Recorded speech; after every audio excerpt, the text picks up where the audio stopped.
la santé mentale et la foi, dans 1 Roi 19, 1-18, nous lisons. Pour lui, il alla dans le désert, où, après une journée de marche, il s'assit sous un genêt et demanda la mort, en disant « C'est assez, maintenant, Éternel, prends mon âme, car je ne suis pas meilleur que mes pères. » Il se coucha et s'endormit sous un genêt. Imaginez un homme qui a vu le feu tomber du ciel. Il a remporté une victoire éclatante contre les prophètes de Baal, et pourtant, quelques heures plus tard, il s'effondre. Élie, le grand prophète, celui qui semblait invincible, craque, peur, isolement, désir de mourir. Mes amis, la Bible ne maquille pas ses héros, elle nous montre la vérité. Même les plus grands peuvent traverser l'épuisement, le doute et la dépression.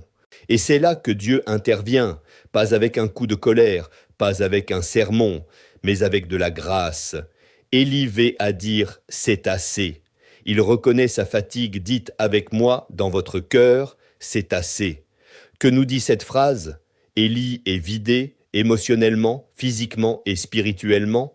Après une grande victoire, il craque. Dieu ne le rejette pas.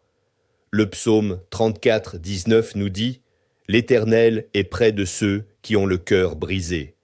Avez-vous déjà ressenti ce « ça suffit » ? Reconnaître sa fatigue n'est pas un manque de foi. Dans notre Église, il faut créer des espaces pour dire « ça suffit » sans peur du jugement. Je sais que l'isolement est un piège à éviter. Pourquoi Élie s'isole-t-il? Il fuit. La peur et la fatigue l'ont poussé à disparaître. Proverbe 18, 1.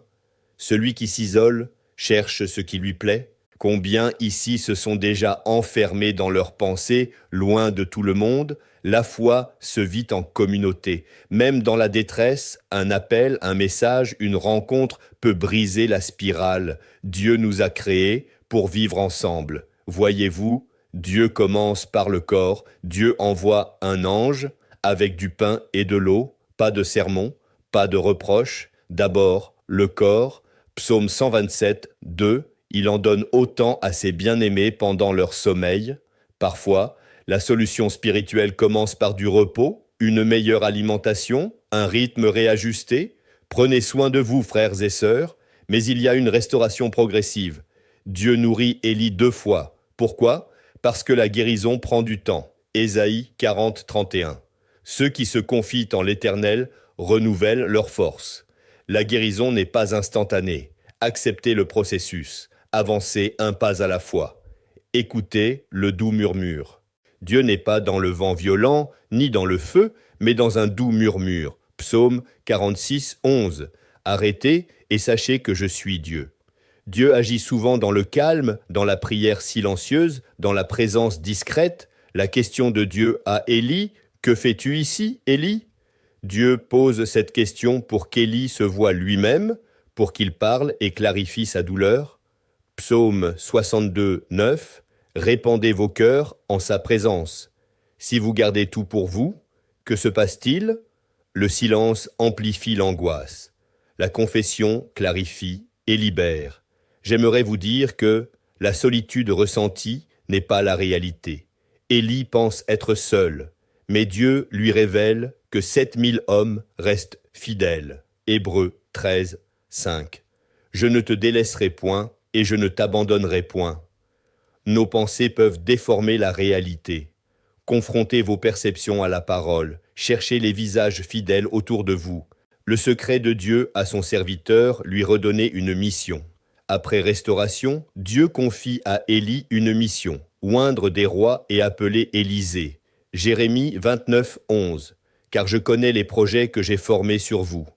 Retrouver un objectif réaliste redonne du sens. Même un petit pas peut briser l'inertie intérieure. Élisée devient un compagnon dans la marche, Élie n'est plus seul. Élisée devient son compagnon. Ecclésiaste 4, 9. 2 valant mieux qu'un. Chercher un mentor ou un partenaire de prière n'est pas une faiblesse. La communauté protège et soutient l'âme. La grâce dans la faiblesse. 2 Corinthiens 12, 9. Ma grâce te suffit, car ma puissance s'accomplit dans la faiblesse.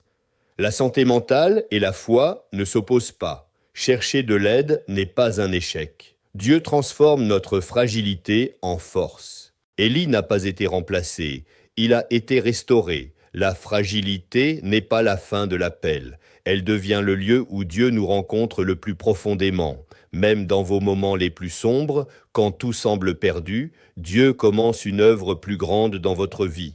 Il restaure, il guide, il accompagne et transforme votre faiblesse en force.